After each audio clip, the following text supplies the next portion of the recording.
What's up guys and welcome to Xbox On. Now, one of the things that we really love is when people add tiny little details into things. Yeah, like did you know that there is a picture of Major Nelson hidden in this set right now? Somewhere, can you see him? But it got us thinking about all the tiny details that you won't believe are hidden in the games you play. We'll start with a mind-blowing detail in Halo 3 that's very easy to miss. You may have heard of the phrase, "this bullet has your name on it." It's quite threatening, isn't it? Well, every bullet here actually does have your name on it. The Master Chief's name anyway. All human projectile weapons eject shell casings when fired, and every one bears the inscription Chief, which is either a reference to the legendary Spartan or a subtle reference to LA rapper Chief Keef. If a Covenant soldier finds one of these lodged in their sternum, they can take solace knowing that they were killed by the very best, even though they're already dead. You'll notice that I'm using this very handy theatre mode to get a good long look at the bullets. This is the only way of seeing this detail because bullets are very small and very fast. I don't know if you've noticed, it's just one of the many uses of theatre mode's detachable camera, which lets you zoom in and really appreciate the little details. Take this Warthog for instance, with all of its working panels and dials. They serve no real function, but I love that they're there. The Chief emblazoned bullets also appear in Halo 3 ODST and Halo Reach. Despite neither featuring the big man himself, think of it more as a nod, kind of like writing a million tiny thank you cards.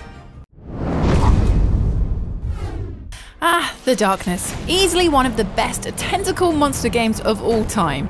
Just look at those things go. They can fling gangsters about, send out mini tentacles to eat their hearts, and then round it all off by opening a massive hell portal. Yes, if this list feature was the 10 most useful tentacles in video games, The Darkness would come in at number 1. But for this list, we're looking at a slightly sweeter moment between hero Jackie and his girlfriend Jenny. Returning to Jenny's apartment after a busy night of tearing mafia goons into tiny pieces, Jackie finds his better non-tentacle sprouting half waiting to celebrate his birthday. He gets to blow out the candles and enjoy a snuggle on the couch. But what makes this scene so crazy is the TV in the room. The two of them settle down to watch the 1962 film classic To Kill a Mockingbird. But this isn't just a tiny clip for the sake of this cutscene. It's the whole damn film. Yes, as long as you don't hit that A button to stand up, you can lounge on the sofa and watch all 129 minutes of this Oscar-winning classic. There should be an achievement for that. Luckily, the film is an absolute masterpiece. Imagine if you got to sit on the sofa and watch the entirety of Battlefield Earth. A scary thought. Anyway, let's not break up these lovebirds. We'll leave them to enjoy their film. Call of Duty gets a lot of flack for being all a bit unrealistic, and I have absolutely no idea why.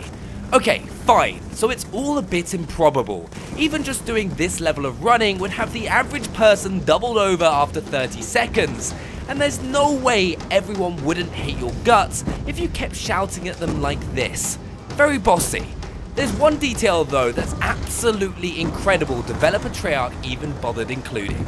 It all centers on your tactical insertion device. This is a device you drop on the floor to spawn back at that location when you die in multiplayer, but the numbers on its screen aren't random, they're real world latitude and longitude readings. For example, use it in Singapore and your TAC insert's coordinates reference the relevant location in actual Singapore.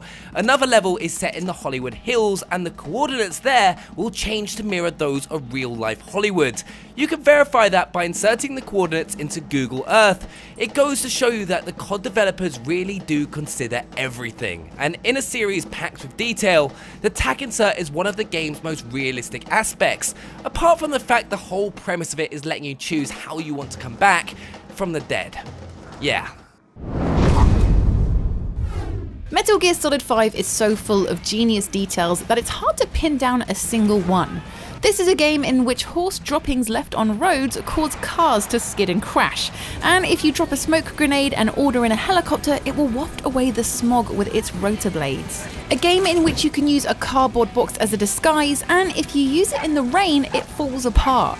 No wonder it took bloody ages to make. Still, I'm going to talk about the birthday surprise because it's got cake in it.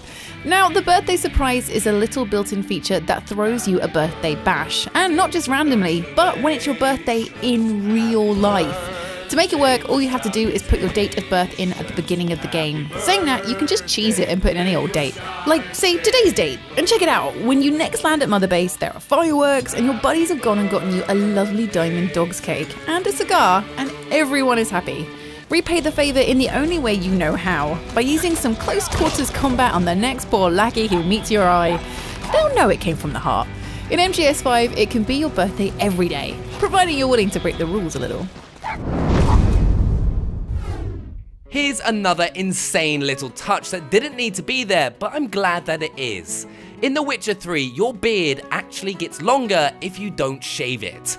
In a game which features unicorns, spells, and bears that look like this, it strikes you as a strangely realistic detail. Go grab a clean shave in a barber's, then fast travel to past time, and soon your facial follicles spring into life. The transition is gradual, but it's definitely there. Geralt starts as a Justin Bieber-like babyface, then summons up some Justin Timberlake stubble, then advances to Jake Gyllenhaal and ultimately arrives at a bleached version of Star Trek's Riker. The fuzz never progresses past this, so don't be hoping to rock Gandalf's beard anytime soon, but it's a cool detail that you wouldn't even expect to find, let alone notice. It makes me wonder what else is in the game, like if Geralt starts exclusively eating chocolate soufflés, will he start getting love handles? If he gets caught in a strong wind, do his eyes water, and is that sleep I see? No, I'm getting carried away, but still, dynamic beard growth.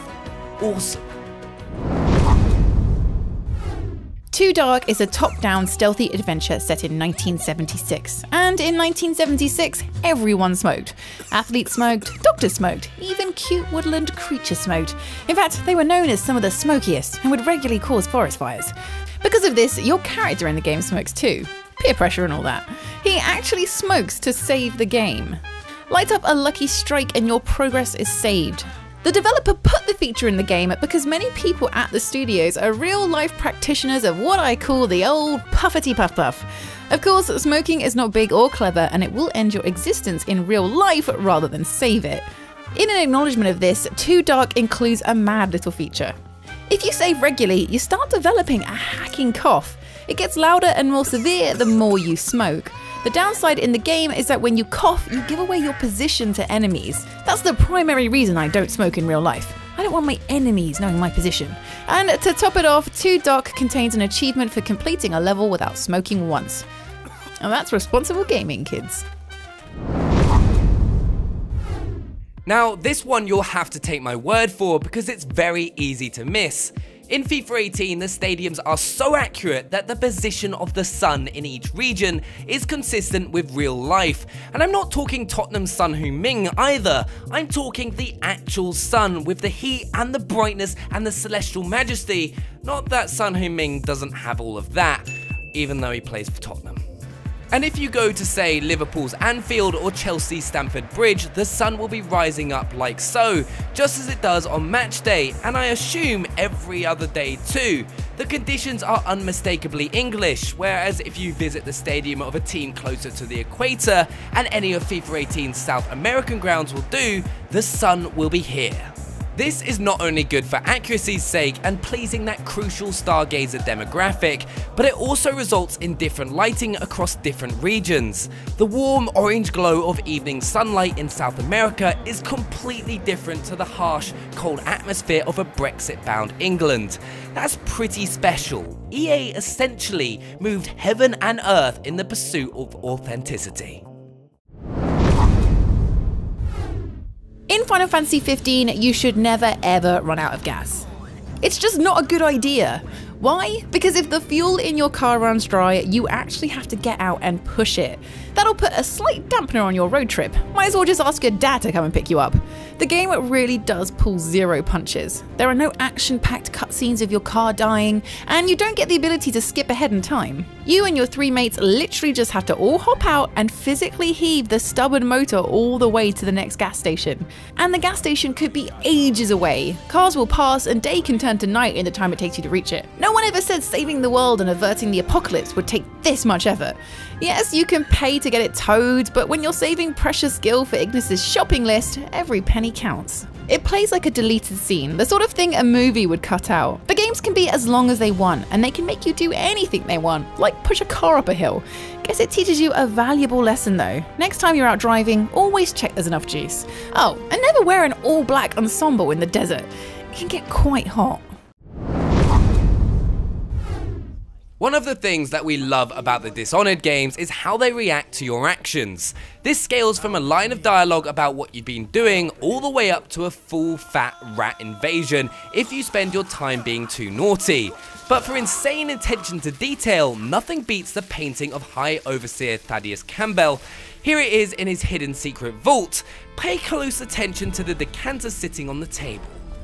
This sight may seem familiar to you because you actually passed the portrait being created earlier in the game. As you explore the palace in the opening prologue, you'll see Campbell posing for an artist. Head over to his table and swipe the bottle of cider, and you'll annoy everyone involved. What are you doing? I need the bottle to draw the eye away.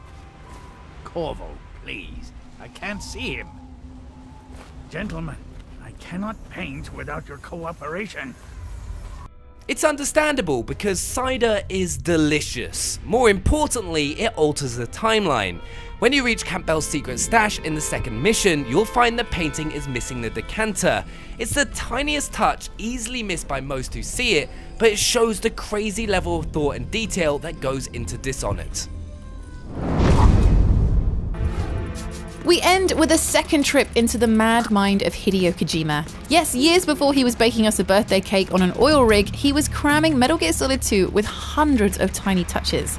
The way that shooting an enemy in the head with a tranq dart would knock them out faster than a shot to the butt, or how shooting their radios made it impossible to call for help, or how catching a nasty cold could give your location away with a sneeze. None of it important, but all of it adding up into one of the most alive game worlds imaginable.